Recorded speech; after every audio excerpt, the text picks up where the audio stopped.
जय यीशु। आइए जानते हैं संत पापा और वेटिकन से जुड़े कुछ खास खबरें।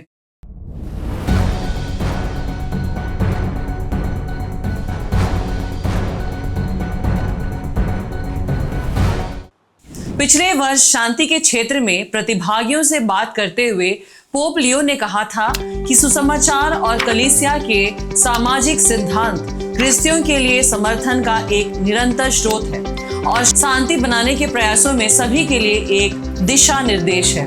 पोप लियो ने शुक्रवार को इटली के शहर वेरोना में 2024 के शांति के अखाड़े में भाग लेने वाले संघों और आंदोलनों के 300 से अधिक प्रतिनिधियों से मुलाकात की। वाटिकन में हुई यह मुलाकात एक वापसी यात्रा थी जो पिछले वर्ष के आयोजन में पोप फ्रांसिस की भागीदारी के बदले थी तथा इसका उद्देश्य था पारंपरिक वेरोना सभाओं को कलीसिया के सामाजिक सिद्धांत के संबंध में चर्चाओं और प्रस्तावों के लिए एक मंच के रूप में पुनः आरंभ करना, पीड़ितों के साथ खड़े होना।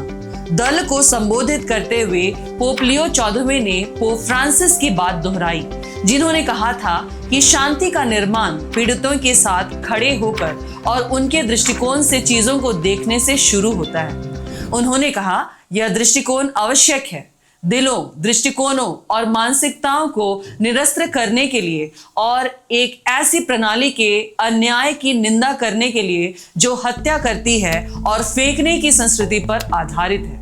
पोप ने एक इजरायली और फिलिस्तीनी के साहसिक आलिंगन पर प्रकाश डाला, जिसमें दोनों के परिवार के सदस्य गाजा के संघर्ष के दौरान मारे गए।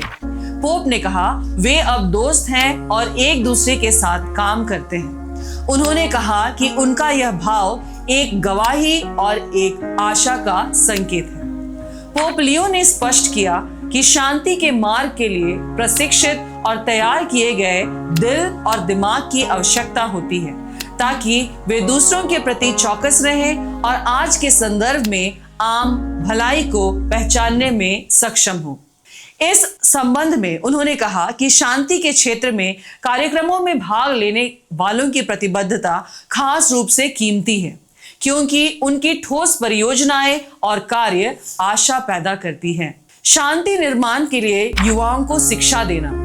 हमारी दुनिया और हमारे समाजों में हिंसा पर शोक व्यक्त करते हुए पोप लियो ने कहा कि युवाओं को जीवन, संवाद और आपसी सम्मान की संस्कृति का अनुभव करने में सक्षम होना चाहिए, खासकर अच्छे उदाहरणों के माध्यम से। जो लोग अन्याय और हिंसा का सामना करने के बाद बदला लेने के प्रलोभन का विरोध करते हैं, वे अहिंसक शांति निर्माण प्रतिक्रियाओं के सबसे विश्वसनीय एजेंट बन जाते हैं। उन्होंने कहा, एक तरीका और एक शैली के रूप में अहिंसा को हमारे निर्णयों, हमारे रिश्तों और हमारे कार्यों में अंतर करना चाहिए।